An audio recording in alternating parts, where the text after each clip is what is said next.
ओम श्री हरि। सूरदास जी की विनय पत्रिका, पद क्रमांक 141 से 150। श्री राम नाम का आश्रय सबसे महान है। शरण में जाने पर प्रभु किसी को निकाल नहीं देते, शरणागत का त्याग नहीं करते, अपितु उसे कृपा रूपी दुर्ग में रख लेते हैं। श्री हरि की सभा में सभी बैठते हैं, सभी शरण ले सकते हैं। वहां कौन बड़ा और कौन छोटा, सभी एक समान हैं। सूरदास जी कहते हैं कि पारस का स्पर्श होने पर लोहे का दोष मिट जाता है।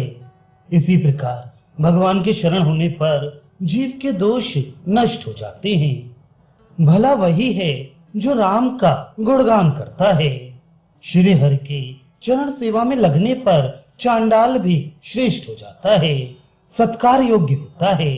और गोपाल के भजन बिना ब्राह्मण कुल में जन्म भी शोभा नहीं देता। वाद विवाद, शास्त्रार्थ, यज्ञ, व्रत तथा और किसी साधन में लगकर कहीं भी जाकर जीवन नष्ट करे, लाभ कुछ नहीं है। परंतु जगदीश्वर के भजन में अविचल हो जाए तो बिना परिश्रम के ही चारों फल अर्थ, धर्म, काम और मोक्ष पा जाए।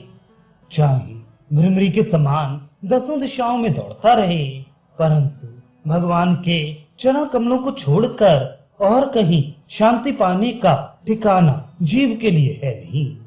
सूरदास जी कहते हैं, संतों के संग से प्रभु को पाकर ही निर्भय होकर आनंद दुंदुभी बजा सकता है। हे भाई, राम, मुकुंद, मुरारी, इन भगवत नामों को पढ़ो, इनका जप करो, मन को प्रभु के चरण कमलों के सम्मुख चरणों में लगाए रखो। इससे कहीं भी पराजय, विफलता नहीं होगी। प्रहलाद जी कहते हैं, हे दैत्य बालकों, सुनो, भगवान का भजन करके जीवन को सफल बना लो। अभिमानी हिरण्यकश्यप किस गिनती में है जो तुम्हें मार सके। तुम किसी जड़ बुद्धि अज्ञानी से डरो मत, एक समान अविचल भक्ति करो। अपने हृदय में विचार करके देखो, रक्षा करने वाला तो चार भुजा धारण करने वाला श्याम वर्ण का कोई और ही है। वे सत्य स्वरूप श्री नारायण देव ही हैं। सूरदास जी कहते हैं, वे प्रभु सब में उसी प्रकार व्यापक हैं जैसे पृथ्वी तत्व में जल तत्व। उन प्रभु को रक्षा करने के लिए कहीं से आना नहीं है। श्री गोपाल का गुणगान करने में जो सुख होता है, वह सुख जप तप करने तथा करोड़ों तीर्थों में स्नान करने से भी प्राप्त नहीं होता। भगवान के चरण कमलों में चित्त लगा देने पर, भक्त देने पर भी अर्थ, धर्म, काम, मोक्ष रूप चारों पदार्थ नहीं लेता। श्री नंद नंदन के हृदय में आ जाने पर वे तीनों लोकों के वैभव को तृण के समान तुच्छ समझता है। वृंदावन, वंशी भट्ट और यमुना जी को छोड़कर वे वैकुंठ भी जाना नहीं चाहता। सूरदास जी कहते हैं, ऐसा भक्त श्री हरि का स्मरण करता है, इससे फिर संसार सागर में नहीं आता। यदि तू राम नाम रूपी धन को एकत्र करता, राम नाम का जप करता, तो तेरा ये जन्म और अगला जन्म इस प्रकार दोनों जीवन सुधर जाते। यमराज का सारा भय मिट जाता और तेरा नाम भक्त पड़ जाता। श्याम सुंदर को चावल और घी समर्पित करके भगवान को भोजन के पदार्थों का भोग लगाकर यदि संतों को भोजन कराता, तो साधु पुरुषों का संग लाभ से मिलता, सत्संग प्राप्त होता, जिससे राम नाम भजन रूपी मूल धन गांठ में से गिरता नहीं। सत्संग से ये ज्ञात हो जाता कि भजन का उपयोग सांसारिक कामना पूर्ति के लिए नहीं करना चाहिए। सूरदास जी कहते हैं, फिर वैकुंठ रूपी बाजार में कोई तेरी फेंट नहीं पकड़ता कि तू यहाँ क्यों आया, ये कहकर कोई रोकता नहीं।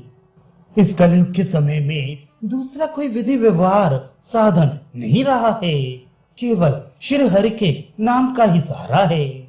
नारद आदि देव ऋषि तथा सुखदेव जी आदि मुनियों ने मिलकर बहुत विचार किया, परंतु समस्त वैदिक ज्ञान रूपी दही को मथकर सार रूप इतना ही घृत उन्होंने पाया है। हरि नाम ही समस्त वेदों का सार है। जैसे मछली को जाल रोक ले, इसी प्रकार कर्म ने दसों दिशाओं से जीव को रोक लिया है, जकड़ रखा है। सूरदास जी कहते हैं, इसी से मैं श्री हरि के सुयश का गान करता हूँ, जिससे संसार रूपी भार मिट जाए। सब कोई लोग श्री हरि का बार बार स्मरण करें। श्री हरि का बार बार स्मरण करने से समस्त सुख प्राप्त होते हैं। श्रुति और स्मृति सबकी छानबीन करके देख लिया, श्री हरि के समान दूसरा कोई नहीं है। जो कुछ परम लाभ होना है श्री हरि के स्मरण से ही होगा। अतः श्री हरि के चरणों में ही चित्त को चुपचाप लगाए रखो। यदि कोई करोड़ों उपाय कर ले तो भी श्री हरि के स्मरण के बिना मुक्ति नहीं होती। श्री हरि शत्रु मित्र दोनों में से किसी का विचार नहीं करते। किसी भी भाव से जो उनका स्मरण करता है उसी को परम गति प्राप्त होती है।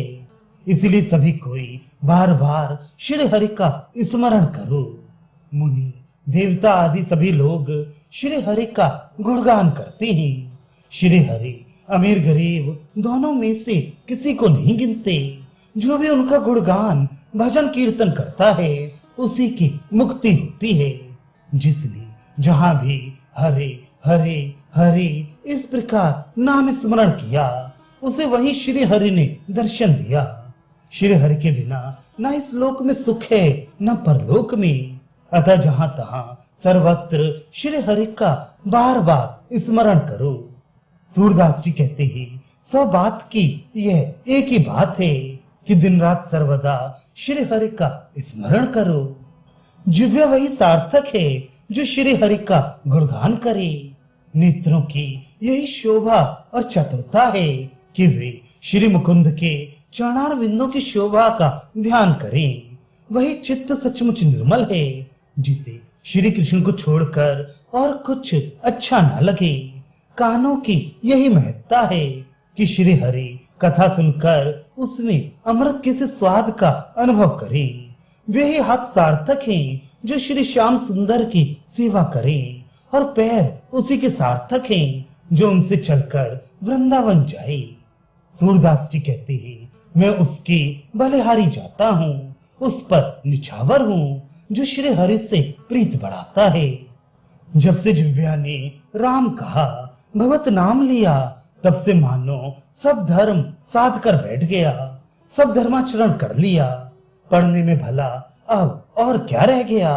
पढ़ने का मुख्य तात्पर्य तो भगवत नाम लेना ही है, जिसका प्रताप प्रत्यक्ष है। विचार पूर्वक गुरु कृपा से वेद शास्त्र रूपी दही से वे भगवत नाम रूपी घृत निकालकर दूसरे साधनों रूप मट्ठे को छोड़ दिया। सार तत्वों का सार समस्त सुखों का परम सुख नाम को जानकर हनुमान जी और शंकर जी ने उसे ही पकड़ा। जिस भक्त को भगवत नाम में विश्वास हो गया उसे आनंद की उपलब्धि हुई और दुख दूर ही भस्म हो गया। सूरदास जी कहते हैं, वह प्राणी परम धन्य है जिसने श्री हरि के भजन के व्रत को लेकर उसे जीवन के अंत तक निर्वाह दिया। श्री हरि का नाम लेने से कौन कौन मुक्त नहीं हुए, महापातकी भी मुक्त हो गए हैं। तोते को राम नाम पढ़ाते हुए गड़का मुक्त हो गई और श्री कृष्णचंद्र के चरणों में बाण मारने से व्याध मुक्त हो गया। एकाग्र चित्त से श्रीमद् भागवत की रचना करने से व्यास जी के हृदय की दाह बेचैनी मिट गई।